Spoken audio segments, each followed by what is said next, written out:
Speed kills. So for the Boston College Eagles, they're not dying a slow and painful death. Let's call it a quick and painful death this afternoon at the Advocare V100 Bowl in Shreveport, Louisiana. MarkRogersTV calling this one a TKO with 10 minutes left to play. Arizona thumping Boston College 42-12. Let's talk about the impressive players on the field in Shreveport this afternoon. Let's start with Wildcat quarterback BJ Denker, 17 of 24, 256 yards passing. He's a dual threat guy, 11 rushes for 46 yards and 3 total touchdowns. BJ Denker, they say, was not offered a scholarship by anybody. Anybody, meaning FBS schools, Division II, Division III. He's a top-flight quarterback right now in the Pac-12 and getting better. He was much better the second half of 2013 as opposed to the first half of this season. Getting better, and he played an exceptional ball game against the Boston College defense. Again, 17 of 24, 256, 3 total touchdowns.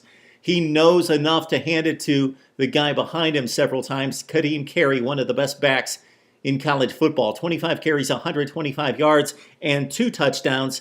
So that's 5 yards per carry. So Carey not slashing and gashing and just running wild in the BC secondary. The Eagles are fundamentally sound on defense, but he's a top flight back, and the Eagles don't have the speed to keep up with him in the secondary. So again, the BC defense fundamentally sound. They tackle guys when they get a hold of them. So Carey not rushing for the huge average, but consistently 25 for 125 this afternoon.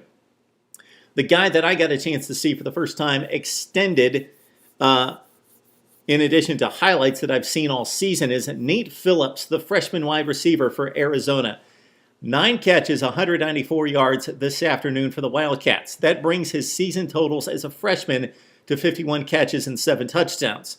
The most impressive play out of Phillips this afternoon was a ball thrown down the left sideline near the 5-yard line that he split 2 defenders, dove back for the football, responded to the football, and came back for it, laid out, and made the reception down at the 5-yard line. BC's chance in this football game, of course, was Andre Williams. Plenty of Andre Williams, and then the play-action pass to Alex Amadon. They were not able to get Andre Williams going. It appeared that after 5 or 6 carries that the BC veteran offensive line was going to be able to push Arizona down the field. The first 5 or 6 carries by Williams were very tough to buy yardage. After that, for the next couple drives, BC started to push Arizona down the field, and that led to 2 field goals in cutting this lead to 7-6. However, the Arizona defense started to split the gaps, started to come off the edge, started to penetrate the backfield. Andre Williams at this point, 26 carries, 75 yards, and he got the 1 touchdown to push this game to 42-12. So just a little bit of aesthetic scoring out of Andre Williams. It's been tough sledding for the Heisman finalist. Chase Reddick made an exceptional play. Love to see this out of the quarterback trying to win his final time out in a BC uniform. He's gone through the rough times and through the growth of this football program, and specifically here in 2013 under Steve Adazio. They lost 10 football games last year, and Chase Reddick has been there playing football starting since his freshman season at Boston College. A 3rd and 4 play I'm talking about, in which he flipped a defender and spiraled into the air to gain the first down to set up a field goal that made it 7-6. But the competitive aspect of this football game barely made it to halftime. It was 21-6 at the break, and these are the 2 huge plays for the Wildcats that made it a 15-point margin at halftime. William Parks, on an out route on a 3rd and short play to the right sideline for Boston College. Reddick should have never thrown the football, threw it blindly with a man in his face. William Parks stepped in front, read it all the way, ran it 69 yards for a touchdown to make it 14-6 Wildcats. And then Trey Griffey, the kid's son, Ken Griffey Jr.'s son, Trey Griffey, just a freshman, high-pointed the football, made an impressive play, splitting 2 Boston College defenders with just 30 seconds left in the first half. That made the score 21-6. So BC at this point still in the game in regards to the score, just a 2-score game. But in regards to the way BC likes to play football with plenty of Andre Williams between the tackles and play-action pass, it would be difficult to come back. Not only did BC not come back, but Arizona threw on the throttle in the second half, and right now it's 42-12. Despite at one point in this game, because of the way BC likes to play football, they were up in time of possession at 22-5, but it meant little because although BC at times was winning 2 and 3 plays at a time, those were minimal gains for BC or minimal yardage defended on the defensive side of the football. And if you follow me here, Arizona would win 1 out of 4 plays, but that play would go for 25 or 30 yards because of the speed advantage that Arizona had. If you saw my predictions on this game, yes, I acknowledge that Arizona is more athletic and faster.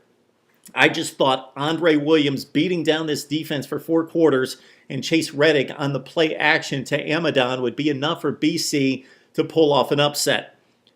This would not even come close in this one. Arizona just too well equipped when it comes to athletes and speed. Boston College needs to recruit speed, and we know that Boston College is never going to be able to run with the Florida States, Clemsons, and Miamis in the ACC, but they have to find speed at not just the obvious positions like running back and wide receiver, but certainly wide receiver and also outside linebacker and safety. Boston College needs to step it up and find some recruits out there to come to Massachusetts and play for the Eagles. Alex Amadon is an exceptional receiver. He at this point has 10 receptions for 129 yards, but BC has got to find other guys to catch the football. Reddick is constantly looking for Amadon. He's the only reliable receiver on the offense. The first 2 passes that Reddick threw to anybody else were dropped. One was tipped up in the air. It wasn't the best pass from Reddick. It was thrown behind the receiver, but it hit him right between the 2 hands, and it popped up in the air, and the Wildcats picked it off. The second one would have picked up a key first down to keep a drive alive for BC when they were trailing 7-3, but that one was dropped as BC tried to convert that first down. So got to find playmakers on the outside at wide receiver for BC. Also have to find some impact players defensively at outside linebacker and at safety, guys that are going to jar the football loose, come off the edge, rush the quarterback, fill up those lanes, and be able to defend dual threat quarterbacks like BJ Denker. Right now, again, Arizona 42, Boston College 12, about 10 minutes left in the football game. We're now going to turn our attention to El Paso, Texas in the Sun Bowl with UCLA and Virginia Tech. Arizona and BC fans, chime in. Let me know what you think of this performance. I kind of suspect what you think of this performance. And also your football team's prospects in 2014. Right here on Mark Rogers TV.